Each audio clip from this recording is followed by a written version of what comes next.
You may have been following developments at the Konza Technopolis, Kenya's first smart city in the making, a project that is led and managed by Konza Technopolis Development Authority.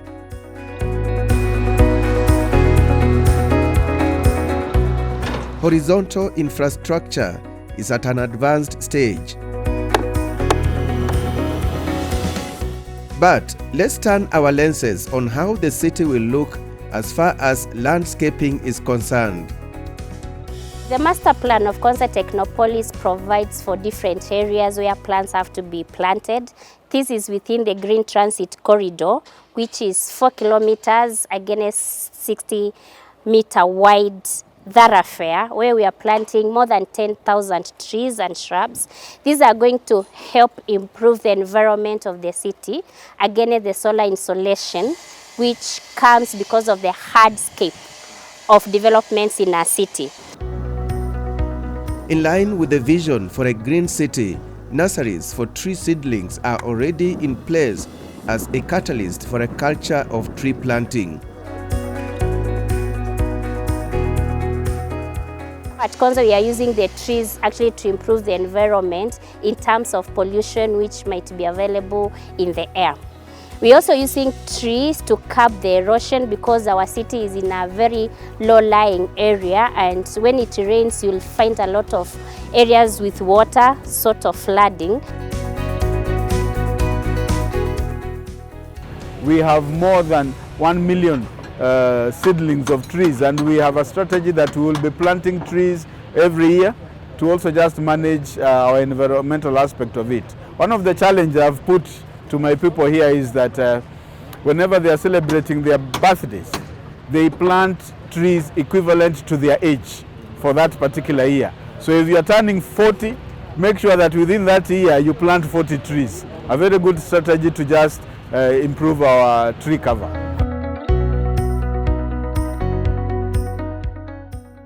The idea is to put up a livable city, a healthy city with a green corridor. The Green Corridor provides different nature parks where the public population, which we are targeting to be 30,000 in phase 1, will actually use the spaces for their socialization and thinking and, coming out of the busy urban development works. And also these are the areas where you are going to have the open markets, probably particular days of a week. Located 60 kilometers southeast of Nairobi, Konza Technopolis is expected to be a sustainable, world-class technology hub. It will be a major economic driver for the nation. The city is a smart city because in future, in this city, the people can live, can stay, can work, can spend time.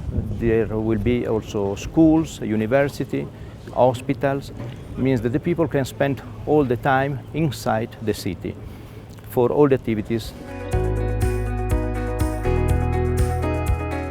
Landscaping also is a very important part of the project because the landscaping takes in consideration a very huge area and also taking consideration the habitat, the habitat of Konza and the areas near Konza.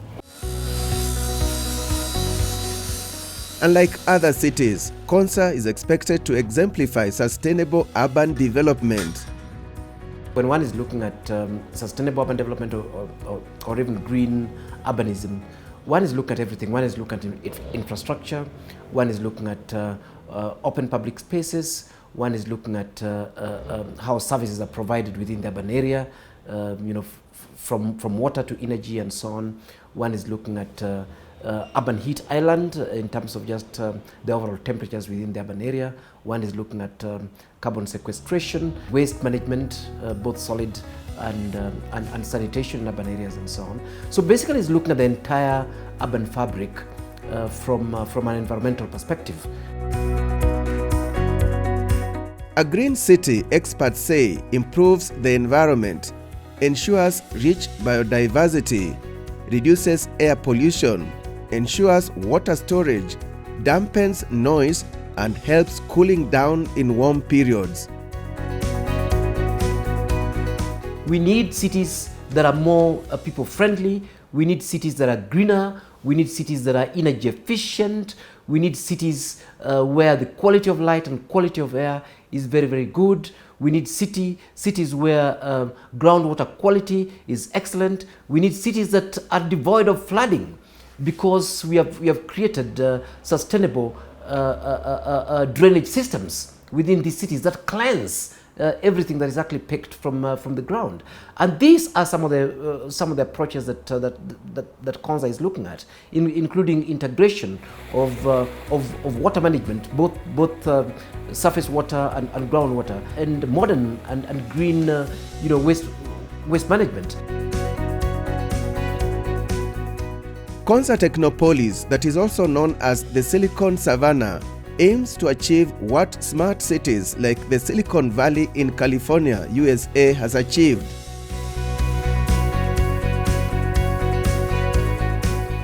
The Silicon Valley is a green city and a global center of technological innovation. We would like that when global hubs like the Silicon Valley, the Research Triangle, locations like Tel Aviv in the US, Shenzhen in China, locations in Korea, who have actually made huge contribution to the global advancement in technology and innovation. Konza Technopolis will be one of them. And for us to achieve this, there are two key pillars. One, we want to have the first pillar, which is world-class infrastructure and services, really operational to the level indicated, world-class. The second pillar is to ensure for us to achieve a world-class level in terms of an ecosystem that will support innovation, technology, and knowledge economy. What we are offering out here is first-grade, first-class facilities for a smart city development. All those things now just falling in place. We want a city that is livable. The French have a word for it, convivial.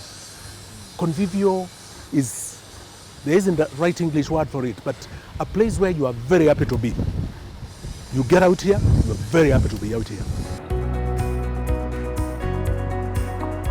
And there are many other examples across the world.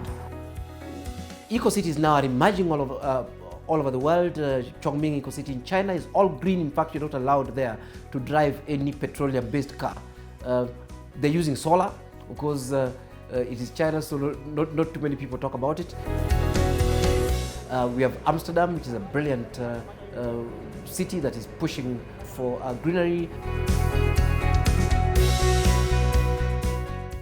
Oslo, the new Oslo master plan is talking about a walkable green city, and I've been part of that as part of initiatives under CIDA.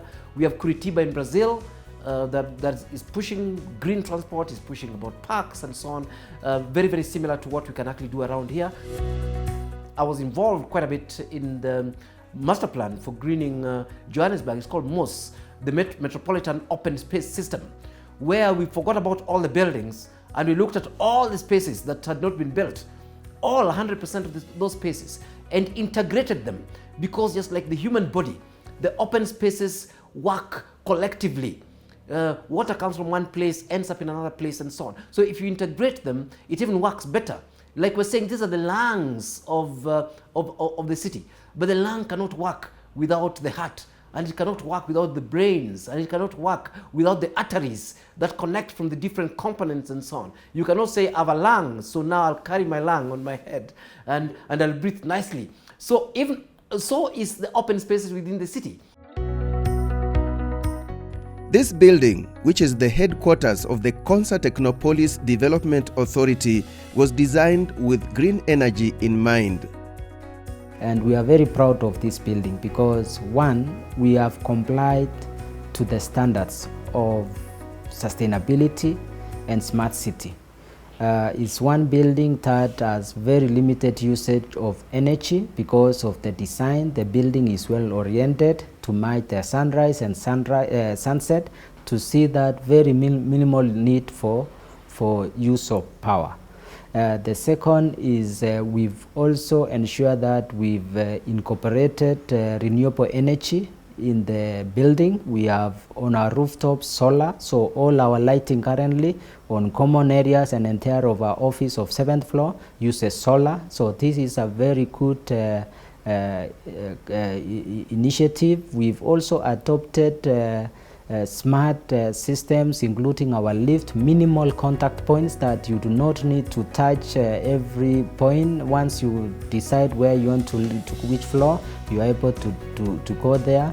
Even with these moments of pandemics like COVID, where actually minimal touching would be advantage, is already incorporated in terms of how you wash your hands, how you dry your hands, to ensure that building really is sustainable and resilient in such moments. Because one of the things of smart cities is it must be resilient. The lesson from Konza is that a good city is not just about brick and mortar. I'm very happy about what the Nairobi Metropolitan Services are doing. Before we just come and put concrete, and then or come and put their tarmac. What does that do? Tarmac is infrastructure, you can still walk on it, but when it rains, that water doesn't percolate. So you're not helping the city, be able to actually provide that natural infrastructure that we're actually talking about. But when you come in and then you're able to actually use these particular tiles with spaces in between them, mixing open grass places with specific interlocking styles through which water can percolate. You are getting the ground water recharge, you are limiting the surface water runoff, you are cleaning that surface water itself so that only a little of it gets into the drains. And Nairobi Metropolitan are doing that. I'm very happy about that. I hope that they also understand the environmental advantage that will actually be giving our city. But this is the direction to go. Here in Konza, the wastewater management system is designed in a way to ensure nothing goes to waste. The waste will be treated to be recycled in the city. Means the 95–98% of the wastewater will be reutilized. Reutilized for irrigation, for hydrants, means fire systems, and also can be reutilized and treated for the potable water.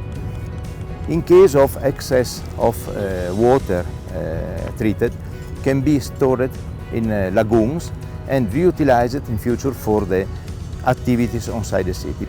Also the sludge and this kind of materials, the solid part of the waste, can be reutilized as fertilizer for agriculture, means can be reutilized also in the city, because inside the area there are parks, there are also tree nurseries.